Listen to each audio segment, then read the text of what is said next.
नमस्कार दोस्तों, आज हम बात करेंगे एक ऐसी किताब की जिसने दुनिया भर के लोगों की सोच बदल दी। एकार्ट टोले की द पावर ऑफ नाउ। इस किताब का मैसेज बड़ा सिंपल है। असल जिंदगी न पास्ट में है और न ही फ्यूचर में, वो सिर्फ नाउ यानी कि अभी के पल में है। तो चलिए चैप्टर बाय चैप्टर समझते हैं कि एकार्ट हमें क्या समझाते हैं, क्या सिखाते हैं और कैसे हम अपनी लाइफ में इन लर्निंग्स को अप्लाई कर सकते हैं। तो सबसे पहले chapter number 1, you are not your mind. दोस्तों मान लो आपके माइंड में लगातार ये चल रहा है, कहीं मैं फेल न हो जाऊं, लोग मेरे बारे में क्या सोचेंगे। ये वॉइस कभी बंद नहीं होगी। लेकिन एकार्ट कहते हैं आप अपने थॉट्स नहीं हो, आप उन थॉट्स को देखने वाले हो। अपने थॉट्स को ऑब्जर्व करना शुरू करो और उनसे जुड़ना नहीं है। उससे क्या होगा, ओवर थिंकिंग कम होगी और स्ट्रेस घटेगा। मान लो ट्रैफिक में फंसे हो और माइंड बोलेगा यार टाइम खराब हो गया, लेकिन आप ऑब्जर्व करेंगे और डीप ब्रीथ लेंगे तो थोड़ा सा गुस्सा कम हो जाएगा। Chapter number 2, consciousness the way out of pain. हमारा ज्यादातर दुख पास्ट और फ्यूचर से जुड़ा होता है। पास्ट कोई चोट, कोई गलती, फ्यूचर डर और चिंता। प्रेजेंट में अवेयरनेस, लव, जिससे क्या होगी, इमोशनल हीलिंग शुरू होगी और अननेसेसरी दुख कम होगा।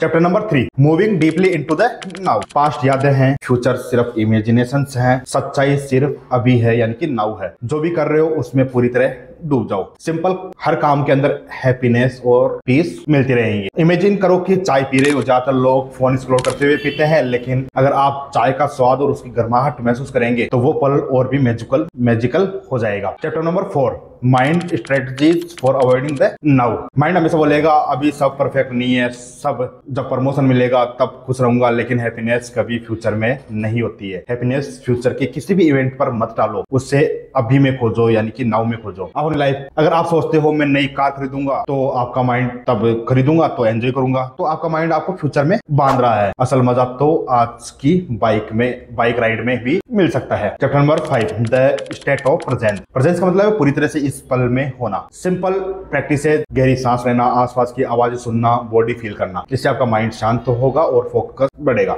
एग्जाम की तैयारी कर रहे हो और माइंड बार बार फोन की तरफ भाग रहा है, अगर आप डीप ब्रीथ लेकर फोकस किताब पर लाओगे तो आपका कंसंट्रेशन तुरंत बढ़ जाएगा। Chapter number 6, the inner body. Eckhart कहते हैं कि बॉडी को भीतर से महसूस करना आपको तुरंत प्रेजेंस में ला सकता है। आंखें बंद करके हाथ पांव की हर की एनर्जी महसूस करेंगे, जिससे क्या होगा, जिससे आपकी एंजाइटी कम होगी और इनर कामनेस बढ़ेगी। स्टेज पर स्पीच देनी है और नर्वसनेस बढ़ रही है, बस 1 मिनट बॉडी को फील करो और हार्ट बीट, ब्रेथ, और देखो नर्वसनेस आदि ही रह जाएगी। Chapter number 7, portals into the unmanifested, यानी कि साइलेंस, मेडिटेशन, नेचर, ये हमें इनर पीस से जोड़ते हैं। रोज कुछ मिनट साइलेंस या नेचर में बिताओ, जिससे आपका माइंड रिचार्ज होगा और नेगेटिविटी रिलीज होगी। एक पार्क में 10 मिनट बैठकर बर्ड्स की आवाज सुनना उतना रिलैक्स करता है जितना सोशल मीडिया कभी भी नहीं कर सकता है। इनलाइटेंड रिलेशनशिप, रिश्तों में प्रॉब्लम तब आती है जब ईगो और एक्सपेक्टेशंस बढ़ जाती हैं, हावी होती है। पार्टनर या फैमिली को जैसा है वैसा ही एक्सेप्ट करो, जिससे आपका लव और अंडरस्टैंडिंग आपस में बढ़ेगी और कॉन्फ्लिक्ट कम होंगे।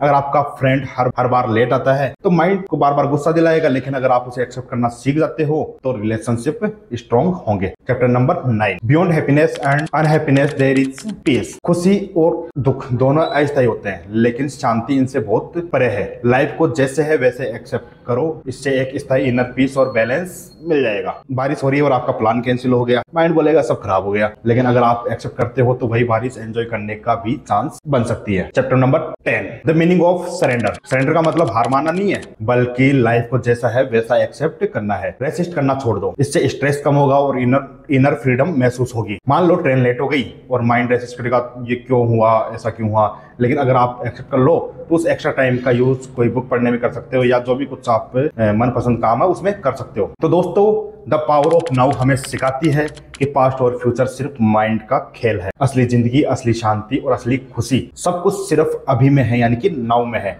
अगली बार जब आपका माइंड भागे, खुद से पूछिए क्या मैं इस पल में जी रहा हूँ। अगर ये वीडियो आपको यूजफुल लगी हो तो वीडियो को लाइक, शेयर और सब्सक्राइब करना मत भूलिए। और हाँ, कमेंट करके बताइए कि आप अपनी लाइफ में नाउ को कैसे जीते हैं।